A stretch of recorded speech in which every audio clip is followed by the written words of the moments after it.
Cette pièce métallique ne vous inspire peut-être rien, mais pour les équipes qui travaillent depuis des mois, voire des années sur la future centrale Romanche-Gavet, son arrivée sur le chantier est un vrai moment d'émotion, car cette petite turbine, c'est le cœur de la centrale. Effectivement, elle n'est pas très grosse. Cette pièce pèse environ dans les 4 tonnes.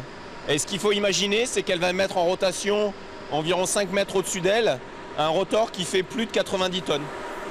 Pour préparer l'arrivée de la turbine, de gigantesques travaux ont été entrepris. Depuis 2010, un barrage a été construit en amont. Un tunnel de 10 km creusé en plein cœur de la montagne, ainsi qu'une caverne aussi grande que la nef de Notre-Dame de Paris.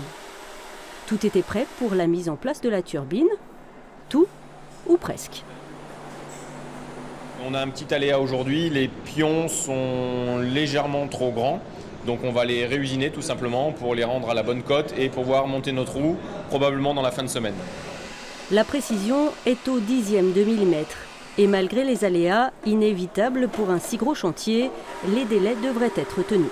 Il nous reste devant nous environ 15 mois de travaux. Donc c'est vraiment, oui, la dernière ligne droite pour tous les différents lots électromécaniques, les différents lots génie civil. Et voilà, chacun a en ligne de mire cette échéance très proche finalement maintenant du plus grand chantier hydroélectrique de France. La centrale souterraine de Romanche-Gavet remplacera en 2020 5 barrages et 6 centrales presque centenaires installées le long de la Romanche. Ces aménagements seront rasés pour restaurer le paysage de la vallée.